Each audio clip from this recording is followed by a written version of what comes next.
Welcome back to my channel. I hope guys कि आप सब लोग आज के अंदर अच्छे से वर्क कर रहे होंगे। वीडियो स्टार्ट करने से पहले सबको happy Diwali and happy new year. And आपकी जो भी विशेष है वो सब आप आप फ्यूचर में अचीव कर सको, यही मेरा प्रे एंड होप होगा। एंड या सो काफ़ी टाइम के बाद, ऑलमोस्ट लाइक 4 मंथ्स के बाद मैं वीडियो बना रहा हूँ, तो मुझे भी थोड़ा अलग लग रहा है। बट हाँ, यही है कि बहुत टाइम पहले जब मैं लाइव आया था तब मैंने आप सबको बोला था कि मैं कनाडा में हूँ एंड देन थोड़ा सेटल होने का ट्राई कर रहा हूँ, तो अभी थोड़ा अच्छा है। तो मैंने सोचा कि अभी धीरे धीरे करके मैं वीडियो बनाना स्टार्ट करता हूँ। एंड जैसे जैसे टाइम मिलेगा मैं करूँगा, क्योंकि बहुत कुछ चेंज हो गया है यहाँ पे आके। बेसिकली कभी ब्लॉगिंग ब्लॉगिंग करेंगे तो तुमको थोड़ा कनाडा दिखाऊंगा मैं। तो बस ये सब चल रहा है, अभी अच्छा चल रहा है। एंड आई होप कि आप लोग भी एकदम मस्त होंगे, फिट होंगे और अच्छे से काम कर रहे होंगे।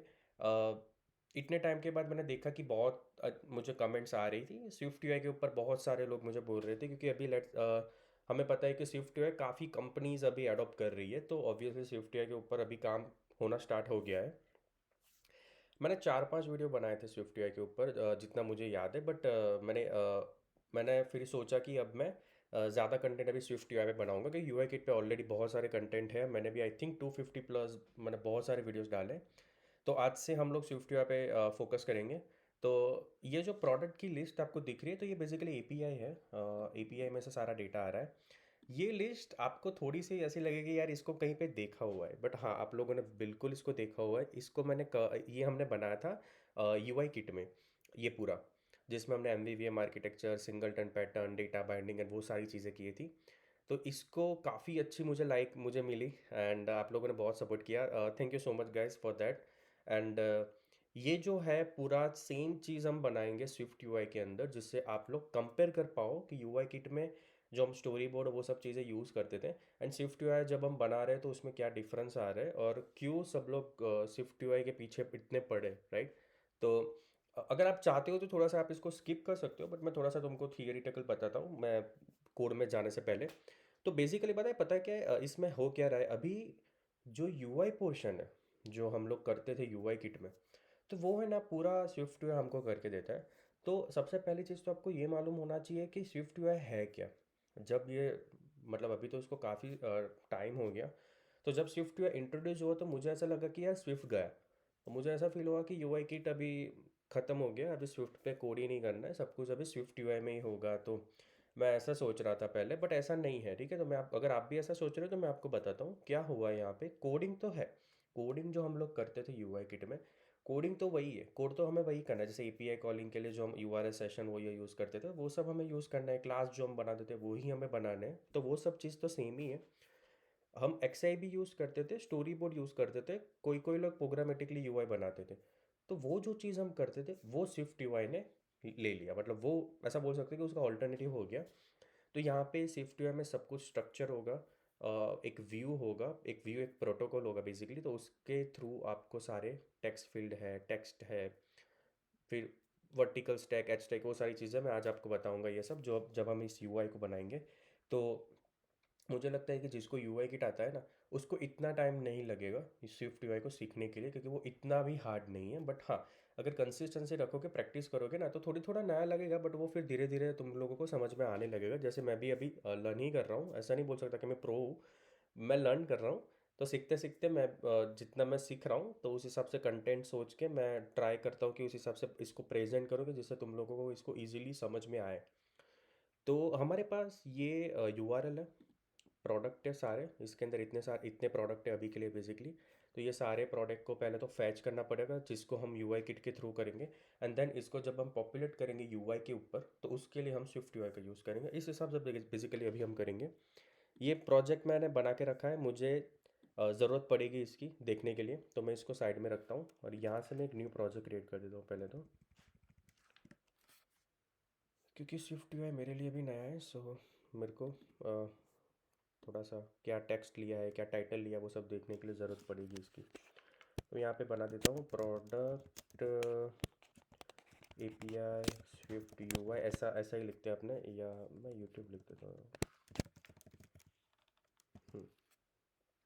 ठीक है। इंटरफेस होगा स्विफ्ट यूआई, जो पहले स्टोरी बोर्ड होता था वो स्विफ्ट यूआई होगा। लैंग्वेज अपनी स्विफ्ट ही है। स्टोरेज मुझे अभी के लिए यहाँ पे कुछ नहीं चाहिए, तो मैं नेक्स्ट करके इसको मैं मैं अभी के लिए डेस्कटॉप में स्टोर कर देता हूँ, ऐसा होगा। ठीक है, इस तरीके से तुम्हारा एक होगा ऐप जिसके अंदर आप देख सकते हो ग्रुप है जिसके अंदर कंटेंट व्यू जो है वो मेन है। ऐसा बोल सकते हैं कि वो रूट है, जो अपने रूट होता था ना पहले वैसा ही। तो ऐसा बोल सकते हो कि ये रूट है। कंटेंट व्यू मेन है। कंटेंट व्यू के अंदर इस तरीके से तुम देख सकते हो इमेज एंड टेक्स्ट है। मैंने यहाँ पे 15 प्रो सिलेक्टेड किया हुआ है, वो मुझे यहाँ पे दिख रहा है बाजू में। तो ये वर्टिकल स्टैक है, आपको स्टैक तो याद ही होगा जो अपने यूज़ करते थे। तो वर्टिकल स्टैक मतलब इस तरीके से, तो इसमें इमेज है एंड देन उसमें टेक्स्ट है। तो इस तरीके से वो दिख रहा है, पेडिंग थोड़ा आजू बाजू दे दिया होगा। तो इस तरीके से बाय डिफ़ॉल्ट बन के आ रहा होगा।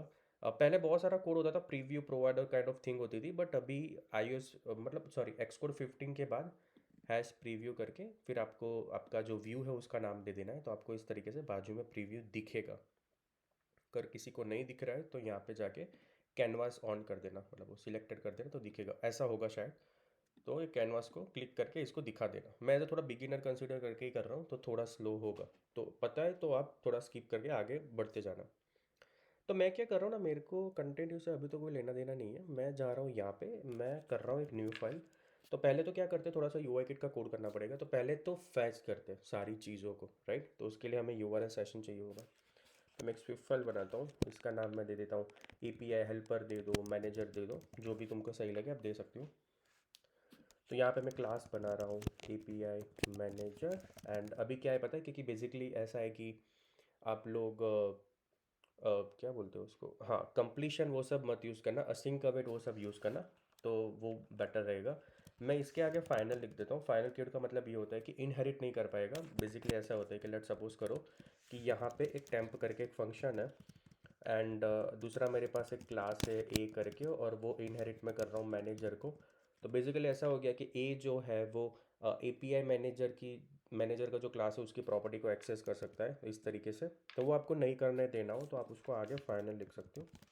तो जब आप फाइनल लिख दोगे तो इनहेरिटेंस नहीं होगा। फाइनल कीवर्ड लिखने से इस तरीके से आप इनहेरिट नहीं कर पाओगे। तो मैं फाइनल रख रहा हूँ जिससे मेरा थोड़ा सा प्रोटेक्टेड है। मैं नहीं चाहता कि कोई दूसरा क्लास आके मेरे जो API मैनेजर के अंदर क्या भी हो रहा है वो चीज़ एक्सेस करे। ठीक है, तो इसलिए मैं फाइनल रख रहा हूँ यहाँ पे।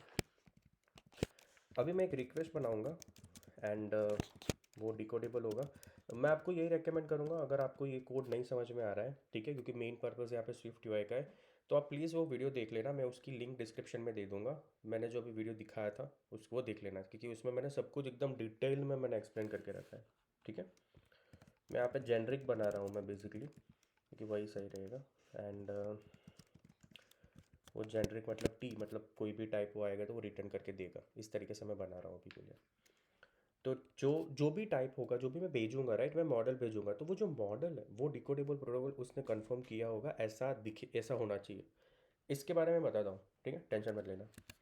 तो मैं यहाँ पे ले रहा हूँ guard let URL is equals to URL string, जो भी ऊपर से जो भी URL भेजोगे वो एल्स रिटर्न। मैं यहाँ पे अभी के लिए ऐसा लिख देता हूँ। एंड जैसे कि मैंने तुमको बोला कि असिंक अवेट जो है न्यू API है API कॉलिंग के लिए, तो वही हम यूज़ करेंगे। एरर को अभी के लिए अवॉइड कर देना, कोई बात नहीं। तो मैं यहाँ पे लिख रहा हूँ लेट डेटा रिस्पॉन्स, इसको टुपल भी कहते हैं, टपल भी कहते हैं। तो ये इस तरीके से मैंने बनाया। मैं यहाँ पे ऐसा लिखा हूँ कि URL सेशन डॉट शेड, पूरा जो फोकस है अभी यहाँ पे रखना, ठीक है, थोड़ा सा अच्छी चीज़ है ये वाली जो है कि डेटा फ्रॉम आपको बोल रहा है कि URL आपको डालनी है, एंड देन वो बोल रहा है कि वो असिंक्रोनस फंक्शन है एंड वो थ्रो भी कर रहा है। थ्रो के बारे में जानते हैं, तो थ्रो के लिए हम क्या करते थे, हम डू कैच ट्राई यूज़ करते थे थ्रो को हैंडल करने के लिए, ठीक है। तो वो मैं यहाँ पे नहीं करूँगा। मैं क्या करूँगा, ये थ्रो कर रहा है, मैं बोल रहा हूँ मेरा फंक्शन भी थ्रो कर रहा है, चलो ठीक है। तो ये मैं ऐसा बोलूँगा जिससे क्या होगा कि मेरा फंक्शन थ्रो कर रहा है, दैट्स वाई मैं डू कैच में उसको हैंडल नहीं करूँगा। अगर लेट सपोज करो डेटा फ्रॉम यूज़ कर रहा हूँ, अगर इंटरनली मतलब अंडर द हुड कहीं पे जाके एरर थ्रो हुई तो मेरा फंक्शन भी थ्रो ही कर रहा है, तो डायरेक्ट थ्रो हो जाएगा। तो मुझे यहाँ पे हैंडल, मैं यहाँ पे हैंडल ही नहीं करना चाह रहा हूँ। तो सिर्फ मुझे यहाँ पे ट्राई लिखना होगा, डू कैच करने की ज़रूरत नहीं है। जब मैं ये फंक्शन को कॉल करूँगा वहाँ पे मैं डू कैच लगा के मैं थ्रो वाला चेक करूँगा। अभी मुझे नहीं करना है, इससे तुम्हारा लाइन्स ऑफ कोड कम होगा, ठीक है। तो डेटा फ्रॉम में जाके मैं यहाँ पे URL डाल देता हूँ। तो अभी तो चलो मैंने बात किया कि थ्रो, थ्रो के बारे में मैंने बोला। असिंक का क्या करें। तो असिंक्रोनस फंक्शन को जब तुम यूज़ करते हो, मैंने वैसे तो मैंने बहुत डिटेल में वो वीडियो में बोला है, मैं अभी भी बोल रहा हूँ, आप उसको वीडियो को देखना थोड़ा एक बार, ठीक है, एटलीस्ट एपीआई का पोर्शन देख लेना, डी ना देखनी हो तो, ठीक है। तो भी मैं थोड़ा थोड़ा ऊपर ऊपर से बताता हूँ। तो असिंक्रोनस फंक्शन यूज़ करने के लिए हम अवेट लिखते हैं कि भाई वो वेट करेगा जब तक उसका रिस्पॉन्स ना आए तब तक, ऐसा होता है, ठीक है। और वो जो ये फंक्शन जो, क्योंकि असिंक्रोनाइज है तो आपको यहाँ पे असिंक लिखना पड़ेगा, आपके फंक्शन में आपको असिंक कीवर्ड लिखना पड़ेगा इसलिए। और ये असिंक अगर आपको ना लिखना हो तो इसका भी एक आता है जिसको कहते हैं टास्क, जो कंकरेंसी आप रन कर सकते हो उसमें, तो वह मैं आपको आगे बताऊँगा। तो ट्राई अवेट मैंने लिखा, जैसे आप देख सकते हो ना कि डेटा फ्रॉम वाली जो मेथड है वो आपको रिटर्न कर रहा है डेटा एंड यूआरएल रिस्पॉन्स, मतलब एक टपल या टूपल जो भी हो, तो वो डेटा और यूआरएल रिस्पॉन्स आपको वो रिटर्न में दे रहा है, ठीक है। अभी क्योंकि आपका फंक्शन थ्रो कर रहा है तो एरर जो होगी वो थ्रो होगी। एक बात ये हो गई कि डेटा, ये जो यूआरएल डाला और अंडर द हुड कहीं पे जाके कुछ कोड किया होगा उन लोगों ने और वहाँ से थ्रो हो गया, कोई बात नहीं। एक होगा थ्रो जो हम करेंगे मैन्युअली, तो वो कैसे करेंगे, तो आप एक इनम बना देंगे नेटवर्क एरर करके, ठीक है। और इसके अंदर मैं अभी के लिए एक ही केस करता हूँ कि मेरी यूआरएल इनवैलिड हुई ऐसा करके, तो इनवैलिड यूआरएल करके मैं यहाँ पे क्या करूँगा, थ्रो करूँगा, throw network error dot invalid URL, और मुझे यहाँ पे एक एरर मिलेगी, मैं तुमको बताता हूँ क्या है। तो बेसिकली मैं इन शॉर्ट में आपको ये बोलना चाह रहा हूँ कि अगर एरर होगी ना, जहाँ पे भी ऐसा है कि मेरे को एरर शो करनी है, मैं वहाँ पे ना थ्रो करूँगा, THROW, और जहाँ पे रिस्पॉन्स होगा, रिस्पॉन्स मतलब जब सक्सेस हो गया ऐसा कुछ होगा, उसको मैं रिटर्न करूँगा, ठीक है। समझना इसको, जो भी मेरा एक्चुअल रिस्पॉन्स आया कि हाँ भाई चलो ये यूआरएल है उसमें से ये मुझे एरे मिला, उसको मैं रिटर्न कर दूंगा। तो जो भी मेरा सक्सेस रिस्पॉन्स होगा उसको मैं रिटर्न करूँगा, बट जो भी एरर होगी उसको मैं थ्रो करूँगा, क्योंकि मेरा थ्रो है, मेरा जो फंक्शन है वो थ्रो ही कर रहा है। एक चीज़ नोटिस करना, ये एस है, इसमें एस नहीं है, ठीक है। तो जब आप मैन्युअली थ्रो करते हो ना तो तुम थ्रो करोगे एक साथ, बहुत सारे तो नहीं करोगे ना, एक एक थ्रो करोगे, तो वो प्लूरल है वो, तो वो थोड़ा ध्यान देना। यहाँ पे एक चीज़ ये है कि जब भी आप है ना डू कैच यूज़ करते हो ना, कि लेट सपोज आप ऐसा यूज़ करते हो अपने कि डू और कैच, तो कैच में ना बाय डिफ़ॉल्ट होती है एरर, वो बाय डिफ़ॉल्ट तुमको एरर दे देती है इस तरीके से। और अगर आपको नाम चेंज करना है तो हम ऐसा लिख देते हैं कि भाई नेटवर्क एरर, लेट्स मतलब ऐसा ही लिख रहा हूँ नेटवर्क ERR, तो आप ऐसा लिख सकते हो कि नेटवर्क ERR करके। तो जो मेरा मेन पर्पस ये है कि ये जो है वो एरर कंफर्म करता है, ये एरर कंफर्म करता है, राइट। तो ये बोल रहा है कि ये जो आप थ्रो कर रहे हो वो कंफर्म नहीं कर रहा है एरर को, तो आपका जो इनम है उसके आगे आपको एरर इस तरीके से कंफर्म करना पड़ेगा। तो उससे क्या होगा, ये जो प्रोटोकॉल ही है, तो बेसिकली एरर आपने कंफर्म कर दिया तो आपका जो इनम है वो एरर प्रोटोकॉल को कंफर्म कर रहा है, अभी आप उसको थ्रो कर सकते हो, अभी आपको एरर नहीं देगा। तो क्यों मैंने एरर लिखा, एक तो एरर से मालूम पड़ा कि एरर कंफर्म नहीं कर रहा, और दूसरा कि यहाँ पे जो भी आपको एरर मिलती है ना वो एरर होती है, वो प्रोटोकॉल की एरर होती है, उसके अंदर लोकल एरर डिस्क्रिप्शन वो सब कुछ होता है। तो इसीलिए मैं वहाँ पे एरर कंफर्म कर रहा हूँ, ठीक है, याद रखना, मतलब क्यों लिख रहा हूँ मैं उसका आपको मालूम होना चाहिए ना, ऐसे ही तो नहीं लिख देंगे सब कुछ। यहाँ पे होगा गार्ड। अभी ये जो रिस्पॉन्स है, जब मैंने जब तुमको बता रहा था, तो ये रिस्पॉन्स है ना यूआरएल रिस्पॉन्स है। यूआरएल रिस्पॉन्स में स्टेटस कोड नहीं होता, हमें चाहिए HTTP यूआरएल रिस्पॉन्स। तो मैं क्या करूँगा, ये जो रिस्पॉन्स आ रहा है इसको अपने कास्केट कर लेंगे HTTP यूआरएल रिस्पॉन्स, उसमें मुझे स्टेटस कोड मिलेगा, अगर वो 200 है तो ही वो नीचे जाए, बाकी वो मैं बोल रहा हूँ कि आप रिटर्न हो जाए, रिटर्न मतलब थ्रो कर दूंगा। कुछ एरर आई थी, लेट्स सपोज करो कि स्टेटस कोड 200 नहीं है, मतलब 401 है, कुछ भी है, तो वो एल्स में आएगा। और मैं यहाँ पे एक और केस बना दूँ इनवैलिड रिस्पॉन्स करके, and network error dot invalid response, और उसके बाद मैं डायरेक्ट रिटर्न कर रहा हूँ ट्राई करके, क्यों बताता हूँ मैं, जेसन डिकोडर डॉट डिकोड, जो भी आप टाइप भेजोगे उसका सेल्फ एंड देन डेटा। मैं आपको ये कोड एक्सप्लेन करूँगा अभी, बाद में जब इसको अपने कॉल करेंगे ना तब बताता हूँ मैं। तो ये जो डिकोड है वो डिकोड क्या करते हैं, थ्रो करते हैं। थ्रो को कैसे हैंडल करेंगे, do catch and try. Do catch नहीं करेंगे क्योंकि अपना फंक्शन थ्रो कर रहा है, ट्राई लिख दिया, डन। जो भी आप टाइप भेजोगे, जो भी मॉडल भेजोगे उसका सेल्फ, और जो भी डेटा आया वो, तो वो अपने आप को कन्वर्ट करके हमको दे देगा। तो ये जेनरिक फंक्शन मैंने बनाया, ठीक है। अभी भी बोल रहा हूँ, अगर ऐसा लग रहा है कि समझ में आ गया, दैट्स गुड। नहीं समझ में आया और डिटेल में जानना है, वो वीडियो देख लेना, और डिस्क्रिप्शन में लिंक दे दूंगा। अच्छे से धीरे धीरे करके पूरा अच्छे से समझ के आगे बढ़ना। दौड़ने से कुछ नहीं होगा। कहीं पे जाके फ्यूचर में जाके अटक जाओगे, इंटरव्यू में क्वेश्चन पूछेंगे, वहाँ पर भी कुछ नहीं कर पाओगे, ठीक है।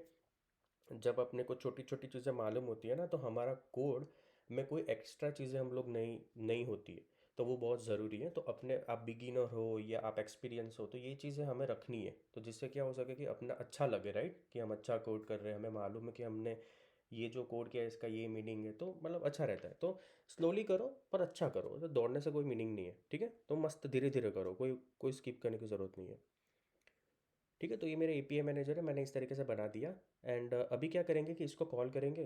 तो इसको कॉल करने के लिए सबसे पहले तो अपने को यही चाहिए, ID, title, price, description and all. तो ये जो यूआरएल है, तो हम क्या करते हैं, ये एरे है स्क्वायर ब्रैकेट में, तो ये एरे है, एरे ऑफ डिक्शनरी है। तो पहले तो इसका स्ट्रक्चर बनाते हैं, ID, title, price, description, category, image and rating के अंदर एक और डिक्शनरी है जिसके अंदर रेट एंड काउंट है, इस तरीके से है। तो क्या करते हैं, यहाँ पे जाते हैं, एक स्विफ्ट फाइल बनाते हैं, प्रोडक्ट, प्रोडक्ट दे दो, प्रोडक्ट मॉडल दे सकते हो, प्रोडक्ट जो भी आपको सही लगे वो। तो स्ट्रक्चर बनाता हूँ मैं, प्रोडक्ट एंड क्योंकि हम एपीआई कॉलिंग से करते हैं ना, तो यूआरएल का डिकोडर होना चाहिए, तो डिकोडेबल प्रोटोकॉल कंफर्म करना, जिससे वो हमारे ये जो भी एरे डिक्शनरी में से डायरेक्ट मॉडल में कन्वर्ट कर देगा हमारे लिए ये। तो एक काम करो, इसको यहाँ पे रख दो जिससे मुझे थोड़ा आसानी रहे। Title, price, description, okay, title, description, category और इमेज स्ट्रिंग में है, ठीक है। Title, description, category and image, वो सब कुछ स्ट्रिंग है, ठीक है। इस तरीके से आप बरोबर लिखो इसको। आईडी शायद इंटीजर थी, हाँ आईडी इंटीजर ही होती है। प्राइस डबल होगा क्योंकि वो डबल में वैल्यू थी, डबल। एंड फिर क्या रह गया भाई, आईडी, रेटिंग, ओ रेटिंग एक स्ट्रक्चर है, ठीक है। तो एक स्ट्रक्चर बना देते हैं अपने रेट करके, वो भी डिकोडेबल होगा। एंड उसमें क्या है, rate and count, rate double, count integer, ठीक है। रेट जो है वो है डबल एंड काउंट जो है वो इंटीजर। तो ये सब तो आपको मालूम ही होगा, नहीं पता है तो वो वीडियो देखना, बट फिर भी मैं आपको बताता हूँ, कुछ ऐसा कुछ इतना मतलब वो इतना है नहीं। क्या होता है पता है कि देखो, सबसे पहली चीज़ ये होती है कि जो यहाँ पे आप वैल्यू दे रहे हो, ठीक है, उसकी जो भी आप वेरिएबल बना रहे हो, तो वो जो की है वो इससे मैच होनी चाहिए, ठीक है, पूरी एकदम कंप्लीट इससे मैच होनी चाहिए। तो आईडी, डिस्क्रिप्शन तो डिस्क्रिप्शन प्रॉपर आप स्पेलिंग देख के इसको यहाँ पे रखो। वो स्ट्रिंग टाइप है तो मैंने एक साथ में ही उसको बोल दिया। डिकोडेबल प्रोटोकॉल कंफर्म करेगा, जिससे क्या होगा कि वो जो एरे डिक्शनरी जो भी है डेटा है उसमें से आपको मॉडल में कन्वर्ट करके देगा वो। और यहाँ पे मैं लिख दूंगा रेटिंग जो है मेरा रेट, ठीक है। तो जैसे कि आप देख सकते हो रेटिंग की का नाम है, तो इसलिए मैंने वेरिएबल का नाम रेटिंग लिखा। इसका मतलब ये नहीं है कि आप इसको भी रेटिंग ले लो, आप तो वो तो आप कुछ भी ले सकते हो क्योंकि इसके अंदर रेट एंड काउंट है। मैं आपको जब प्रिंट करके बताऊंगा तब आपको ज़्यादा समझ में आएगा। मैं जाता हूँ Swift file, product, view, model. हम है ना बहुत कुछ करेंगे आज के वीडियो में, तो हम डेटा दिखा रहे हैं, लिस्टिंग कर रहे हैं, फिर हम डिटेल वो सब करेंगे। यहाँ पे ग्रुपिंग वो सब मैं बाद में अच्छे से करूँगा, ठीक है। तो क्लास बनाता हूँ, प्रोडक्ट व्यू मॉडल। तो पहले तो आपके पास एक एरे होगा प्रोडक्ट का, जो होगा वो मेरा जो प्रोडक्ट है वो, जो मेरा मॉडल है वो, ठीक है, ये वाला उसका एरे होगा। क्यों, क्योंकि ये स्क्वायर ब्रैकेट में है, तो वो एरे मुझे दे रहा है इसलिए। उसके बाद मैं यहाँ पे एक फंक्शन बनाऊँगा कि fetch product, fetch products. And यहाँ पे डू कैच यूज़ करना पड़ेगा अपने को अभी, क्योंकि मैं जो फंक्शन यूज़ करने वाला हूँ वो थ्रो कर रहा है, इसलिए मैं एक प्राइवेट वेरिएबल बनाता हूँ मैनेजर करके, जो क्या होगा अपना एपीआई मैनेजर। प्राइवेट इसलिए बना रहा हूँ क्योंकि कोई भी क्लास अगर इसको यूज़ कर रहा है तो वो इसको एक्सेस ना कर पाए, क्योंकि मैं नहीं चाहता कि कोई एक्सेस करे कि मैं क्या कर रहा हूँ। थोड़ा सा वो होता है ना एब्स्ट्रैक्शन और हाइड रखना इंटरनल डिटेल को, ऐसा। यहाँ पे आपको लिखना है कि response products is equals to और मैं आपको यहाँ पे बोल दूंगा कि वो प्रोडक्ट का एरे आने वाला है। ट्राई अवेट क्यू, मैं आपको बताता हूँ, मैनेजर डॉट रिक्वेस्ट, और आपकी जो यूआरएल है वो, तो अभी के लिए मैं डायरेक्टली इसको कॉपी करके यहाँ पे डाल देता हूँ। ये नहीं करता कि वेरिएबल लूँ, ऐसा नॉर्मली रखते अपने। प्रिंट कर देता हूँ मैं रिस्पॉन्स प्रोडक्ट को। एरर यहाँ पे जो भी होगी मैं यहाँ पे प्रिंट कर रहा हूँ कि क्या बोलते हैं उसको, कि हाँ फैच प्रोडक्ट एरर, और यहाँ पे एरर जो भी होगी मैं यहाँ पे रख रहा हूँ। तो बेसिकली ये जो रिक्वेस्ट जो हमने फंक्शन बनाया था एपीआई मैनेजर का, वो असिंक्रोनाइज है और थ्रो करता है।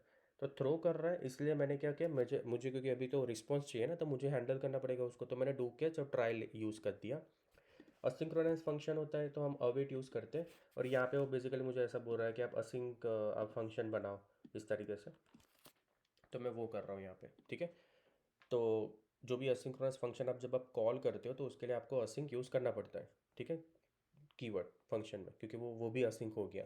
तो अभी मैंने अब तक मैंने टास्क यूज़ नहीं किया, तो इसको सिर्फ प्रिंट करता हूँ। अभी अभी तक ये वाला यूटिलाइज मैंने नहीं किया है, तो कंटिन्यू में क्या करूँगा, यहाँ पे जाके डॉट टास्क आपको यूज़ करना है, ठीक है। और यहाँ पे मैं ऐसा कर रहा हूँ कि एक वेरिएबल बना देते हैं अपने व्यू मॉडल का, view model is equals to view model. अब ध्यान मत देना, मैं डिटेलिंग में बताता हूँ, बट मैं सिर्फ आपको पहले तो एपीआई वाला कंसेप्ट क्लियर करता हूँ।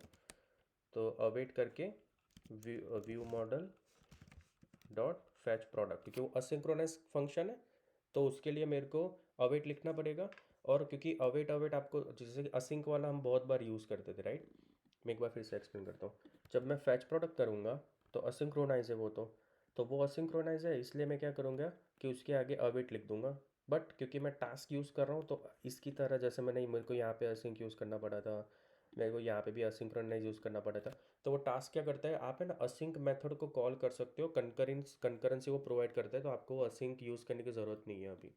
जो हम असिंक कीवर्ड लिखना पड़ता था तो कहीं पे भी अभी लिखने की ज़रूरत नहीं, वो तुमको चलेगा, वो कंकरेंसी प्रोवाइड करता है वो।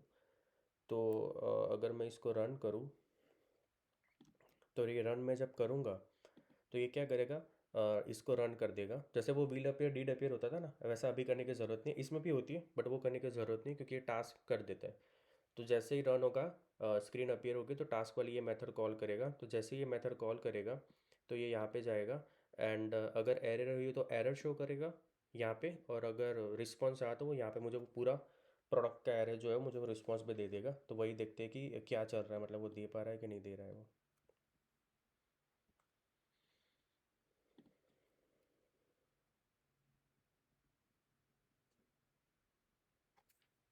पहली बार है ना, इसलिए थोड़ा सा टाइम लेगा वो। एंड देन मैं आपको पूरा, मैं एक ओवरव्यू देता हूँ ऊपर से कि ये कैसे काम कर रहा है, किस तरीके से उसको रिस्पॉन्स मिला या एरर मिली, तो फिर मैं वो तुमको पूरा एक्सप्लेन करता हूँ मैं। ओके, तो हमारे पास आ गया आईडी, टाइटल एंड सारी चीज़ें आ गई, चलो बहुत अच्छी बात है। एंड रेटिंग के अंदर आप देख सकते हो आपके पास रेट एंड काउंट दोनों है। वाह, गुड जॉब। तो अभी ये कैसे किया इसने, तो मैं ना थोड़ा सा अपने टटोलते इसको, कि जब मैंने यूआरएल भेजा और मैंने बोला कि वो प्रोडक्ट का एरे होगा, तो वो मुझे दे रहा है। तो लेट सपोज करो अगर मैंने इसको नहीं बोला होता कि भाई ये प्रोडक्ट का एरे, मैंने बोला मैं नहीं लिख रहा हूँ कि वो है कि नहीं, तो वो मुझे एरर देता।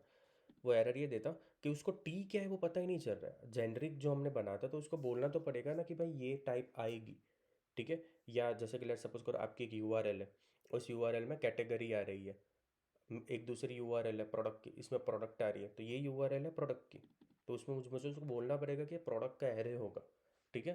तो ये जेनरिक है, बट आपको बोलना तो पड़ेगा कि भाई ये प्रोडक्ट आएगा या कैटेगरी आएगा, तो वो उस हिसाब से वो ट्रीट करेगा उसको। तो जैसे ही आपने इसको बोला ना कि हाँ वो प्रोडक्ट का एरे होगा, तो टी हो गया तुम्हारा प्रोडक्ट। अभी क्या होगा, यहाँ पे जाएगा, यहाँ पे जाके रिटर्न किया होगा अभी प्रोडक्ट का एरे, क्यों, क्योंकि आपने टी रखा है प्रोडक्ट का एरे, बरोबर। और यहाँ पे वो क्या करेगा, प्रोडक्ट का एरे डॉट सेल्फ, मतलब ऐसा होगा प्रोडक्ट डॉट सेल्फ, तो वो तुम्हें प्रोडक्ट का एरे रिटर्न करेगा। जेसन डिकोड और डिकोड क्या करता है, जेसन डिकोड और डिकोड जब आप लिखते हो तो वो आपको है ना, जो भी आपने जो भी आप टाइप यहाँ पे लिखते हो ना, जैसे आप मैंने यहाँ पे प्रोडक्ट का एरे लिखा तो वो एरे देगा। अगर मैंने यहाँ पे इस तरीके से लिखा प्रोडक्ट डॉट सेल्फ, तो वो प्रोडक्ट ही देगा, एक ही प्रोडक्ट देगा अगर होगी तो, मतलब जिस हिसाब से यूआरएल होगी तो एक ही प्रोडक्ट होगी, ID 1 बस या ID 2 बस, 1 2 3 का पूरा एरे नहीं होगा। तो आप जो लिखोगे वो यहाँ पे होगा। तो यहाँ पे टी लिखा है तो इससे क्या होगा, अगर मैं सिर्फ प्रोडक्ट लिखता तो ये मेरा प्रोडक्ट के लिए ही चलता, वो मेरा कैटेगरी या दूसरा कोई अगर सब कैटेगरी है, दूसरी कोई मेरी एपी है, उसके लिए नहीं चलता वो, ये फिर वो जेनरिक नहीं हो गया, वो सिर्फ प्रोडक्ट के लिए चलेगा, ऐसा फंक्शन हो गया वो, बरोबर। तो यहाँ पे आएगा प्रोडक्ट का array dot self and then data जो होगा उसको वो एरे में कन्वर्ट करके मुझे देगा और वही रिटर्न होगा। तो वो मतलब एकदम जेनरिक तुम्हारा चलेगा ये। अगर ना समझ में आया तो प्लीज़ वो वीडियो देखना, जितना हो सके उतना ऊपर ऊपर से मैं समझा रहा हूँ, क्योंकि इसमें ज़्यादा अपने वो डीप डैप डी हमारा क्या बोलते हैं उसको, डीप नहीं जा सकते क्योंकि ऑलरेडी हम जा चुके हैं, तो उसको देखना, ठीक है। अभी जैसे कि मैं तुमको बोला कि उसको आपको बोलना पड़ेगा कि ये प्रोडक्ट का एरे है इस तरीके से। अभी ये जो, अगर मैं ऐसा करता कि ये जो मैनेजर में टी जो है वो डिकोडेबल कंफर्म करना चाहिए, ऐसा मैंने लिखा था, अगर मैं ना लिखूँ तो क्या होगा, तो यहाँ पे एरर देगा कि आपका जो टी है, जो भी टी होगा, मतलब अभी प्रोडक्ट का एरे है या कुछ भी होगा, वो है ना डिकोडेबल कंफर्म होना चाहिए, वो होगा होना चाहिए, क्योंकि क्योंकि ये करने नहीं देगा ना, क्योंकि डिकोडेबल जब भी आप डिकोडर यूज़ करते हो तो आपका जो भी मॉडल होता है वो डिकोडेबल कंफर्म होना चाहिए, तो इसलिए हमने पहले ही कंडीशन दे दी कि भाई वो डिकोडेबल होना चाहिए। लेट सपोज कि अपना प्रोडक्ट जो है वो डिकोडेबल कंफर्म नहीं है, ठीक है, मैंने नहीं कंफर्म रखा एंड मैं उसको यूज़ कर रहा हूँ, तो वो यहाँ पे एरर देगा कि भाई जो टी है वो कंफर्म होना चाहिए, क्योंकि हमारी कंडीशन ही यही है। अब देखना, आप जो भी पास कर रहे हो टाइप, वो डिकोडेबल तो कंफर्म होना ही चाहिए, तो वो यहाँ पे तुमको एरर देगा कि API manager required product conform to decodable. तो इस तरीके से चलता है, तो आपको समझना चाहिए पहले कि किस हिसाब से ये फ्लो चल रहा है, क्यों हम लिख रहे हैं, किस तरीके से वर्क कर रहा है, तो आपको ज़्यादा समझ में आएगा, तो कल जाके आप अपना खुद का कुछ रीयूजेबल चीज़ बना सकते हो, राइट। तो इस तरीके से इसको समझना अच्छे से, कमेंट करके इस तरीके से।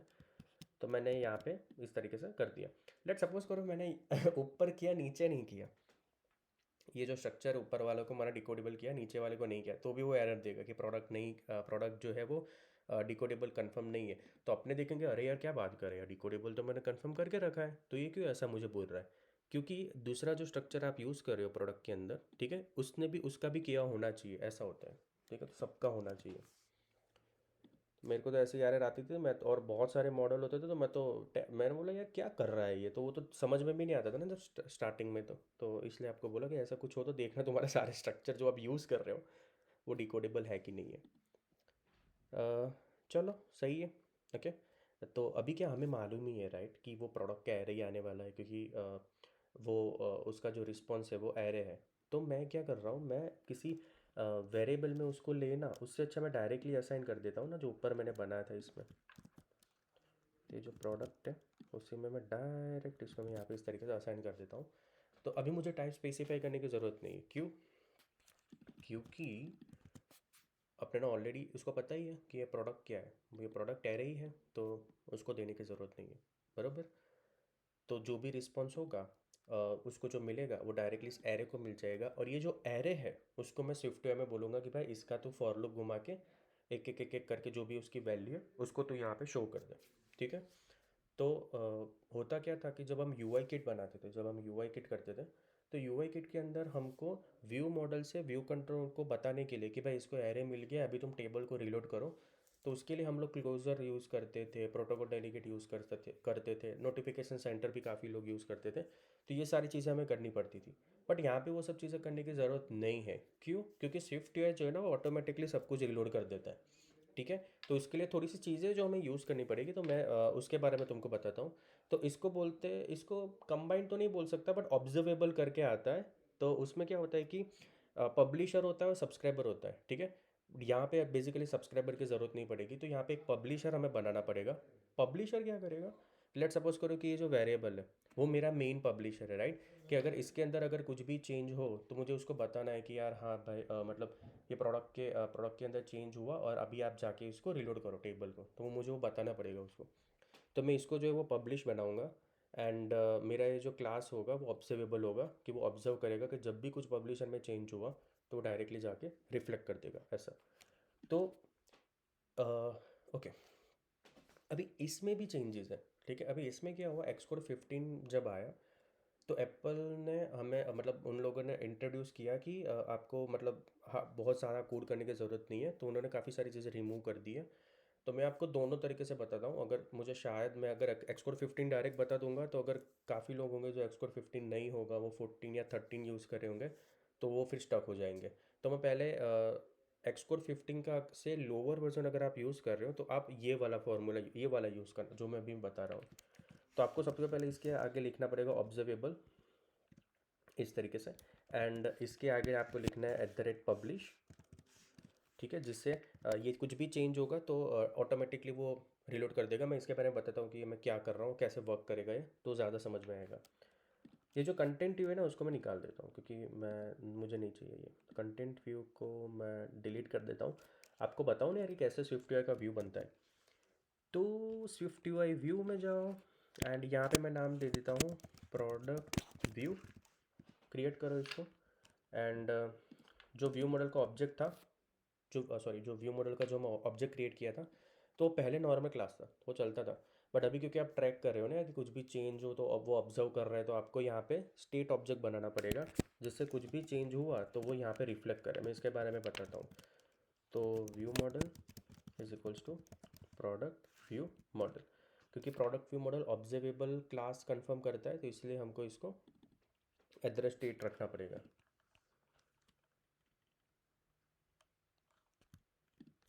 ओ सॉरी, ऑब्जर्वेबल ऑब्जेक्ट आता है, सॉरी सॉरी सॉरी। ठीक है, इस तरीके से होगा observable object and then publish. Publish इसको क्यों रखा मैं आपको बताता हूँ। तो प्रोडक्ट व्यू में जाते हैं एंड यहाँ पे सबसे पहले तो नेविगेशन रखेंगे थोड़ा टाइटल बाइटल देने के लिए। तो मैं यहाँ पे लिख रहा हूँ नेविगेशन स्टैक, एंड एक वर्टिकल स्टैक है मेरे पास, इसके अंदर एक टेक्स्ट है।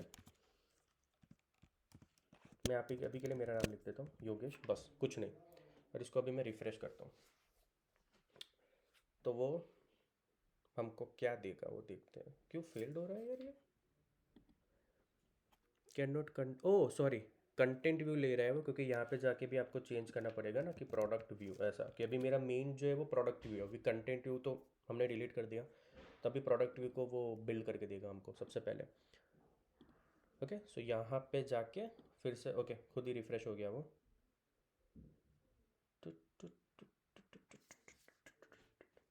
Come on. ओके, तो योगेश आ गया, सही है।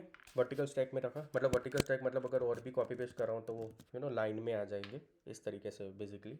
ऐसे वो खुद ही रन हो जाता है, वो खुद ही बिल्ड हो जाता है। और अगर एच टेक होगा तो वो ऐसे हॉरिजॉन्टल मतलब तो वो ऐसे हो जाएगा सब कुछ। तो नॉर्मल ऐसे ही मैं तुमको अभी स्विफ्ट वे पे अभी अभी स्विफ्ट वे पे तो मस्त फोकस करना। तो इतना करने के बाद अभी मैं यहाँ पे डॉट करके नेविगेशन टाइटल दे देता हूँ प्रोडक्ट, सारे प्रोडक्ट है वो। तो मस्त एक लार्ज टाइटल ऊपर यहाँ पे प्रोडक्ट का आ जाएगा, मस्त मस्त एकदम। ठीक है, अभी स्विफ्ट यूआई का व्यू बनाने से पहले तो हम लोग क्या करते थे, जब हमारा टेबल व्यू होता था तो टेबल में हम बनाते थे रो। वो रो को क्या बोलते थे, यूआई टेबल यू सेल। तो मैं अभी अपनी खुद की एक रो बनाऊंगा, तो उसके लिए अलग से व्यू बनाएंगे। तो मैं यहाँ पे जाता हूँ, एक और स्ट्रक्चर बनाता हूँ, मैं स्विफ्ट यूआई व्यू बोल सकते हो, और ये होगा मेरा प्रोडक्ट रो व्यू, ऐसा ही नाम देता हूँ मैं जिससे अपने को आसानी रहे। तो इस तरीके से यहाँ पे मैंने प्रोडक्ट रो व्यू मैंने करके एक अलग से बना दिया स्ट्रक्चर। और यहाँ पे ये जो होगी मेरी सेल की डिज़ाइन होगी, समझ रहे हो। ठीक है, यूआई किट से थोड़ा सा कंपैरिजन करवा रहा हूँ मैं। तो अभी अभी ये यहाँ पे एक चीज़ बहुत गज़ब है यार। अभी चलो बेसिकली मैं भी बना तो देता हूँ, मैं आपको थोड़ा समझाता हूँ। बट यहाँ पे ऐसा है कि मेरे पास एक ये इमेज है ना, वो एक यूआरएल है, तो इसको मैं कॉपी कर देता हूँ। इसको कॉपी करके मैं यहाँ पे जाता हूँ, सॉरी यहाँ पे जाता हूँ, और यहाँ पे हम यूज़ कर सकते हैं असिंक इमेज। पहले अपने किंगफिशर वो सब यूज़ करते थे ना, थर्ड पार्टी लाइब्रेरी यूज़ करते थे। और अगर थर्ड पार्टी नहीं यूज़ करे तो तुम यूआरएल सेशन का यूज़ करते थे। वो चीज़ें हमें करनी पड़ती थी खुद से। तो यहाँ पे स्विफ्ट के अंदर असिंक इमेज खुद ही देता है, तो अंदर द हुड यूआरएल सेशन का सब कुछ वो कोड करके करता है, तो हमको उसके पोटेंशियल लेने की ज़रूरत नहीं है। तो यहाँ पे मुझे ये वाला चाहिए जिसमें यूआरएल है, कंटेंट है। कंटेंट मतलब आप इमेज का जो भी फ्रेम चेंज कर सकते हो, और प्लेस होल्डर। तो प्लेस होल्डर पे अपने इंडिकेटर डाल देंगे। यहाँ पे वो सब कुछ बहुत सिंपल है। तो यहाँ पे यूआरएल डालनी है, तो मैं यहाँ पे लगा देता हूँ कि if let URL is equals to URL string. मेरी ये स्ट्रिंग है, और अगर ये बराबर हुआ तो इसके अंदर अपने असिंक इमेज को कॉल करेंगे, असिंक इमेज ये वाला। तो इसके अंदर मैं यूआरएल पास करूँगा एंड कंटेंट होगा जिसके अंदर इमेज मिलेगी और प्लेस ऑर्डर। तो प्लेस ऑर्डर में आप प्रोग्रेस व्यू लगा दो, बस वो खुद ही इंडिकेटर घूमने लगेगा, कुछ करने की ज़रूरत नहीं है। और ये जो इमेज है, ये जो इमेज है वो रिसाइजेबल होनी चाहिए पहले तो, क्योंकि मुझे उसको स्केल टू फिट देना है। तो ये रिसाइजेबल लिखना मत भूलना, अगर ये नहीं लिखोगे तो आप ये फिट वाला सब कुछ अप्लाई नहीं कर पाओगे, ठीक है। तो यहाँ पे देखो इमेज डाउनलोड होके आ भी गई। तो आप जब इसको कॉपी करोगे तो ये यूआरएल के अंदर ये वाली इमेज है, तो ये डाउनलोड होके आ गई। सब कुछ एकदम सिंपल सॉबर। और फ्रेम दे सकते हो, यहाँ पे फ्रेम दे दो आप 100 एंड अलाइनमेंट मुझे नहीं देना है, तो विड्थ एंड हाइट में दे रहा हूँ 100। तो इस तरीके से आप देख सकते हो। तो मैं यहाँ पे फिट दे रहा हूँ, अगर आप फिल दोगे तो वो कुछ इस हिसाब से दिखेगा, थोड़ा फील होके दिखेगा, ठीक है। बट मैं अभी के लिए फिट दे रहा हूँ, ओके। तो ये है तुम्हारा असिंक्रोनाइज इमेज, मतलब आप यूआरएल में से इमेज को आप किस इस तरीके से स्विफ्ट यूआई में शो कर सकते हो। तो अगेन मैं आपको एक बात बताता हूँ, क्योंकि अभी ये स्विफ्ट यूआई है तो मैं काफ़ी एक्सप्लेन करूँगा चीज़ों को। तो पहले हम ये करते थे कि यूआरएल सेशन का कोड लिख के हम सब कुछ मैन्युअली करते थे, बट यहाँ पे वो करने की ज़रूरत नहीं है, क्योंकि स्विफ्ट यूआई में असिंक इमेज हमें खुद ही प्रोवाइड करता है। अभी मैं थोड़ा सा परफॉर्मेंस और अंदर की बात करता हूँ। अभी हम लोग ऐसा करते हैं कि जब एक बार अगर इमेज मैंने डाउनलोड कर दी तो उसको ना कैच में स्टोर करते हैं, एंड देन फिर हम चेक करते हैं कि वो कैच में है तो कैच में से ही मुझे दे दो, अगर नहीं है तो ही आप एपीआई कॉल करो, यूआरएल कॉल करो, ऐसा। तो उसके लिए हम लोग किंगफिशर यूज़ करते थे, एचडी वेब इमेज यूज़ कर सकते हैं। तो आप वो कर सकते हो अगर आपको करना हो तो, ये हर बार कॉल करेगा, ठीक है। अगर तुमको ऐसा है कि मैं करके दूँ तो मेरे को बोलना, आगे के वीडियो के अंदर हमें काफ़ी कुछ करना है तो मैं वो ये वाला ऐड करके दूंगा जिसमें हम किंगफिशर या कुछ मैं यूज़ करके तुमको बताऊँगा, ठीक है, एसपीएम से। बट मैंने काफ़ी वीडियो बनाए, बट अगर ऐसा हल हो लगे तो मेरे को कमेंट करना, मैं इसके ऊपर बना दूंगा, इसको अपने चेंज करके थोड़ा सा परफॉर्मेंस वाइज कर देंगे, ठीक है। तो अभी के लिए स्विफ्टवेयर के अंदर ये कंपोनेंट है जो हमें यूआरएल जो है वो हमें डाउनलोड करके देता है। तो ये हो गया अपना इमेज का। तो यहाँ पे मैं एचटेक लेता हूँ मैं, ठीक है। एचटेक क्यों ले रहा हूँ मैं तुमको बताता हूँ। तो ये एचटेक के अंदर ये पूरा ये जो कोड है तो सब कुछ मैं एचटेक के अंदर डाल देता हूँ इस तरीके से। अगर आप इस यूआई को देखोगे ये वाली, तो इसमें आप देख सकते हो ये हॉरिजॉन्टल में है सब कुछ। तो ये एक इमेज है, उसके बाद ये सब कुछ स्टैक है, ये वर्टिकल स्टैक ले लूँगा एक, ठीक है। तो टाइटल की बात करते हैं, तो मैं यहाँ पे जाता हूँ। तो एच टैग हो गया, यहाँ पे मैं लूँगा वी स्टैक, क्योंकि मुझे एक वी स्टैक उसके बाजू में चाहिए।